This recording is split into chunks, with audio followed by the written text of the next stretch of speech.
Bismillah, Vanessa, saya mau tanya dari Ustaz sendiri cara hijrahnya gimana? Anda kan orangnya nggak mampu nih untuk hijrah sendiri, makanya Anda coba cari satu circle pertemanan yang bisa mendekatkan diri kepada Allah. Kan Allah suka orang-orang berjamaah, yadillahu ma'al jamaah. Motivasi buat orang yang mau menghafal Quran dong, Tat, lagi butuh banget. Innallaha ahlina minan nas. Allah itu memiliki keluarga dari golongan manusia. Siapa? Orang yang ahli Quran dan orang-orang pilihannya. Masa nggak mau jadi keluarga Allah Subhanahu wa Ta'ala? Sayang banget. Motivasi buat orang yang hijrah tanpa menyentuh bangku pesantren, please, lagi butuh. Allah itu tahu kalian sanggup untuk menjalaninya, makanya bukan manusia dan lingkungan sebagai motivasi, akan tetapi Allah langsung menjadi motivasi. Fa inni qarib, kata Allah, kita itu dekat, la tahzan innallaha. Ya, bismillahirrahmanirrahim. Assalamualaikum warahmatullahi wabarakatuh. Insyaallah. Kali ini kita ketemu dengan teman kita, Sanju Yedu Oksa.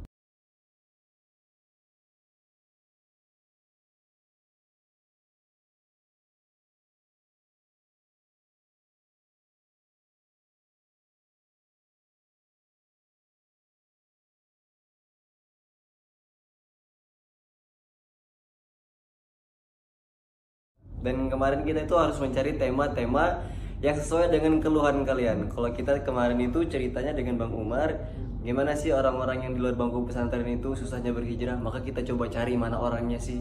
Kita kan tahu Bang Umar itu hijrah tapi di luar bangku pesantren. Nah sekarang problemnya juga sama. Milih mana sih antara menghafal dan dilema kuliah. Jadi antara menghafal dan kuliah akhirnya dilema. Milih yang mana dan galau. Itu gimana coba? Kalau dari ini kan guys ya, Bang Sanju ini alhamdulillah sempat menghafal juga ya Bang ya? Iya. Menghafal, kemudian disandingi dengan kuliah juga. Nah untuk waktu manajemennya bagaimana? Atau bagaimana coba ya Bang? Cerita sama teman-teman. Oke. Jadi aku tuh mulai menghafal dari kelas 1 SMA. 1 SMA? Ya, itu di Pondok Tafis. Iya. Nah tapi itu kan jatuhnya lagi kuliah ya? Kuliah apa sih namanya? Belajar di SMA. Kan itu ngatur waktunya juga susah. Iya benar. Tapi bagaimana kita aja memprioritaskan Al-Quran kan? Oh, bagaimana kita memprioritaskan Al-Quran. Terus nyampe di bangku kuliah, otomatis jadwal makin padat kan? Betul. Tugas makin banyak. Terus kadang bahkan cobanya emang Al-Quran itu dalam sehari itu tidak terpegang sama sekali. Insya Allah ya benar. Saya juga kayak gitu kadang-kadang. Bahkan murojaah sehari pun nggak ada gitu, pernah gitu. Insya Allah. Tapi ya balik lagi ke kitanya. Bagaimana kita memprioritaskan Al-Quran tadi. Betul, begitu guys. Jadi bagaimana kita memprioritaskan Al-Quran. Terus bagaimana, pernah nggak sih galau kayak teman-teman ini mikir milih kuliah atau ngafal? Pernah. Nanti kalau orang-orang mikirnya kalau ngambil kuliah nanti ngapalnya tinggal, kalau ngambil hafalan nanti kuliahnya juga tinggal. Ini kalau Bang Sanjo ini ngambil dua-duanya Bang ya? Dua-duanya. Gimana, bisa nggak tuh akhirnya? Terasa dijalanin aja bisa jadinya ya? Artinya aja bisa. Jadi kalau kalian mikir kayak gitu, sebenarnya dua-duanya bisa. Kenapa kalau bisa dua kenapa harus satu gitu? Kalau bisa dua kenapa harus satu? Insya Allah. Jadi kita kuliah nih. Dan menghafal bisa nggak ya gitu ya pertanyaannya? Iya. Menghafal bisa nggak ya? Masih bisa nggak ya? Masih bisa khusyuk, masih bisa terus ngafal dengan istiqomah nggak ya? Bisa. Jawabannya pasti bisa. Pasti bisa ya? Iya. Pokoknya kalian tuh harus meluangkan waktu untuk murojaah hafal Quran. Jangan nunggu waktu luang. Kalau nunggu waktu luang pasti nggak ada. Betul. Nggak bakalan dapet. Harus bisa meluangkan waktu untuk Al-Quran. Tapi kalau kita mencari waktu luang untuk menghafal, waktu itu nggak ada ya? Nggak bakalan dapet. Kalian akan disibukkan oleh hal-hal duniawi. Masya Allah. Itu bakal disibukkan dengan kehidupan dunia ya, emang ya? Apalagi kalau udah kuliah gitu ya? Iya. Ini emang begitu. Jadi teman-teman, kalau jadi jangan beranggapan kita itu nggak bisa dua-duanya. Kalau bisa dua kenapa harus satu? Ini bagaimana sih perjalanan dulu? Kok bisa, kan dulu kan sempet galau juga tuh Bang ya? Milih mau galau antara ngafal atau kuliah, akhirnya bisa ngambil dua-duanya. Itu gimana perjalanannya dulu? Jadi pas lulus SMA itu kan, saya awalnya mau ngafal dulu setahun. Ngafal dulu? Iya. Sama kayak saya dulu berarti? Iya, maunya ngafal dulu setahun, fokus ke Al-Quran gitu. Iya, Terus tahu-tahunya alhamdulillah rezeki kan, terima di salah satu universitas di Indonesia. Nah keluarga karena ya saya nggak terlalu terlahir dari keluarga yang agamis gitu kan, jadi lebih mendukung ke hal-hal yang pendidikan akademis saja, bukan kalau Al-Quran juga mendukung tapi nggak terlalu gitu, nggak terlalu dalam. Jadi otomatis saya ngambil yang perguruan tinggi itu, universitas itu kan, jadi udah diurus kan. Awalnya juga mikir bisa nggak ya ngafal Quran, lanjut ngafal Quran gitu kan, bisa nggak ya gitu. Ternyata kalau dijalannya aja gitu kan, dan emang kitanya mau pasti bisa gitu kan. Iya. Kalau dari kitanya emang udahlah fokus kuliah dulu, ngafalan ntar aja, nah itu udah niat yang kayak nggak bakal bisa iya, nantinya. benar. Kalau ada niat pasti ada jalan. Betul. Tapi kalau nggak ada niat pasti banyak alasan. Betul ya? Betul. Insya Allah. Dan banyak hambatan. Kita bakal banyak hambatan, mencari-cari hambatan, mencari-cari celah. Kita tuh nggak punya waktu untuk waktu luang membaca Al-Quran deh. Kalau orang-orang kayak gitu, ternyata enggak guys ya, enggak. Iya, aku tuh sibuk, aku banyak tugas, aku banyak kerjaan. Enggak, statement gitu salah sebenarnya. Salah. Gak boleh kayak gitu, kita harus meluangkan waktu. Meluangkan waktu, benar. Oke, kemudian kalau kita memang sendiri itu agak susah. Tapi kalau kita coba cari-cari tempat mengaji itu memang butuh banget juga ya. Butuh ya. Kalau ngafal sendiri susah, Susah, guys. butuh guru. Emang kalau ngafal sendiri itu kalian kayak salahnya itu nggak tahu di mana gitu loh. Oh, iya, benar dan benar. salahnya nggak tahu di mana. Jadi sekedar ngafal, terus yang nyimak nggak ada, yang nyimak bacaan kita nggak ada. Tapi kalau ada guru, kita ngafal, kita setoran, pasti tahu salahnya di mana. Masya Allah. Gitu loh. Penting banget, pokoknya harus cari guru. Dan terlebih lagi harus bisa minimal punya kawan 1 atau 2. Oh iya, teman-teman yang teman yang memiliki satu frekuensi dengan Betul. kita, memiliki satu frame dengan kita. Itu dengan tujuan untuk mensupport kita tuh butuh banget ya, Bang? iya. Insya Allah. Kalau sendiri emang sih, kalau sendiri itu kayak kadang hambatannya banyak. Kalau ada teman tuh kayak nge-support terus kan, jadi enak gitu jalaninnya. Udah sampai mana hari ini gitu ya. Jadi termotivasi terus. Lomba-lomba itu fastabiqul khairat. Fastabiqul khairat, Masya Allah.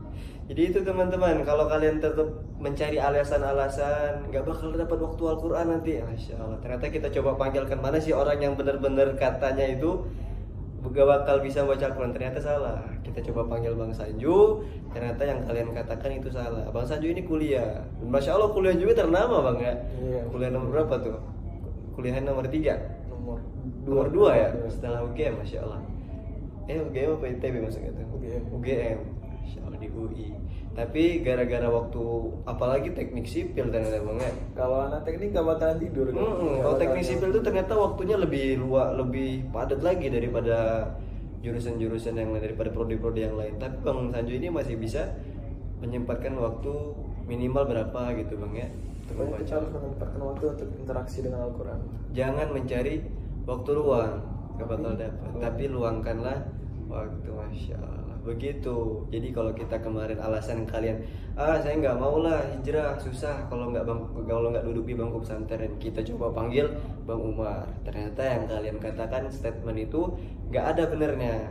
Dan ini yang kedua, saya itu bingung nanti kalau menghafal, kalau kuliah nanti Al-Qurannya nggak pegang. Ternyata salah juga. Statement yang kalian pakai itu salah. Itu Bang ya. Pasti kadang-kadang Allah masih kemudahan, no? Oh pastilah. Jadi awalnya di sini tuh kan mikir, aduh nyari tempat di mana, ngafalnya di mana, terus ngekos di mana gitu kan. Ternyata alhamdulillah dapat kosan yang dekat masjid, dan masjid itu juga kadang ngadain kayak murojaah bareng gitu kan. Alhamdulillah gitu. Kayak dikasih jalan aja sama Allah. Allah itu gak bakal ninggalin kita sendiri ya. Betul. Pasti coba dikasih lagi.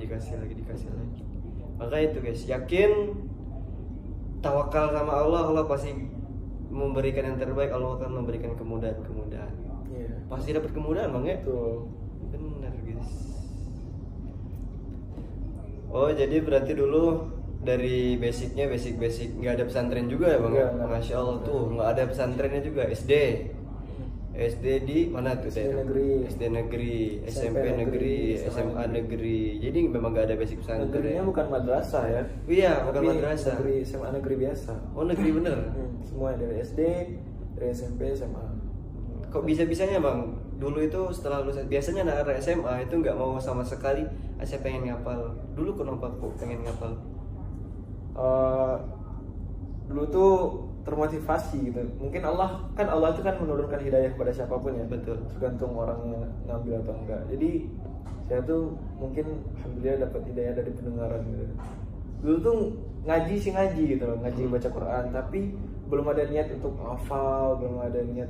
Dan bahkan rumah-rumah tahfiz itu belum tahu dulu gitu, ada atau enggak gitu. Oh iya. Iya, belum tahu.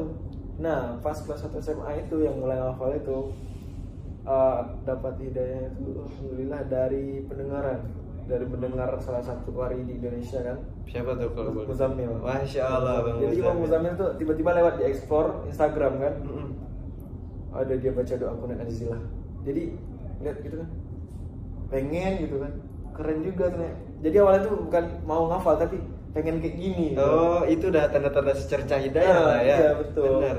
Pengen lah bisa ngaji kayak gini, bukan ngafal, belum ngafal. Nah perlahan-lahan kan udah mau niat baik kan, otomatis dipertemukan dengan orang-orang yang baik juga kan. Pasti. Nah qadarullah waktu masuk sekolah tiba-tiba ada aja teman yang ngajak gitu kan, ini ada rumah tahfiz baru buka, atau kemarin itu kalau nggak salah di daerah Payakumbuh namanya Raudhatul Jannah itu baru buka. Ayo daftar sana yuk, ngafal Quran kita. Kayak sangat dipermudah sama Allah gitu kan. Insyaallah ya benar. Sanju katanya kan, kamu tuh udah niat baik, saya kasih jalan, ini jalannya, tolong dia, kalau mau diambil ambil, kalau enggak ya udah. Dan saya ambil dong. Benar. Kesempatan kan datang 2 kali kan gitu kan. Sayang benar ya. Ambil gitu kan. Nah disitulah mulai ngafal Quran, mulai belajar Quran.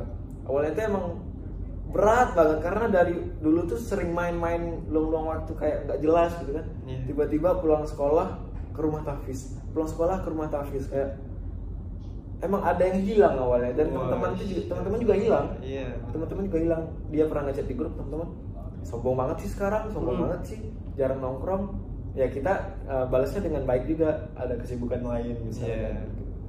Nah itu emang berat banget tuh awal-awal tuh. Sampai keluarga awal-awal belum tahu kalau saya tuh masuk rumah tahfiz. Tapi akhir-akhirnya tahu dan ya udah nggak apa-apa, lebih mensupport lah. Banyak cobaan guys. Cobaannya memang agak berat juga ya. Tapi di balik cobaan, di balik kesusahan itulah hidayah. Susah di awal tapi kemudian manisnya itu bakal dirasakan. Bakal banyak kemanisan dari Al-Quran itu. Ada nggak yang terasa banget kemanisan setelah kita dekat dengan Al-Quran? Banyak banget. Banyak ya. Salah satunya yaitu keterima di universitas yang bagus. Masya Allah. Terus dipertemukan dengan orang-orang yang Masya Allah gitu kan. Ini salah satunya Gak ada apa-apanya. Gara-gara Al-Quran. Iya. Dan dengan izin Allah tentunya kan, pasti dipermudah semua kehidupan kita gitu loh. Tapi itu memang luar biasa banget kalau kita dengan Al-Quran. Kita ini mana sih, kalau seorang hamba itu udah ngambil hidayah dan dia mengambil hidayah tersebut, kemudian Allah gak bakal membiarkan dia sendirian ya. Betul. Bakal terus dikawanin, bakal terus dikasih apa-apa nantinya, bakal dikasih kemudahan. Dibimbing sama Allah. Apa ini korib gitu kan, sesungguhnya kami itu dekat gitu. Maka kalau kita ada keluh kesah, gara-gara kita dekat dengan Al-Quran, gara-gara kita itu menjadi pembantunya Al-Quran, maka Allah juga akan membantu kita gitu. Kalau kita membantu menyiarkan agama Allah, Allah juga membantu menyiarkan agama kita. Benar banget. Betul sekali. Jadi itu guys, kalau ada niat pasti ada jalan. Kalau nggak ada niat pasti bakal banyak alasan dan banyak hambatan. Gitu. Maka coba bermulai, bertakwakal sama Allah, Allah bakal kasih jalan, Allah bakal kasih banyak kemudahan. Gitu. Mungkin cukup sekian keluh kesah kalian, keluh kesah teman-teman yang katanya itu susah banget menghafal kalau dilema antara 2 pilihan kuliah dan menghafal. Ternyata statement kalian salah. Salah besar. Tapi mungkin cukup sekian. Terima kasih Bang Sanju. Sama-sama. Udah jauh-jauh dari Depok ke sini. Lebih dan kurangnya kami mohon maaf. Wabillahi taufiq wal hidayah. Waridha inayah. Syukran. Assalamualaikum warahmatullahi wabarakatuh. See you.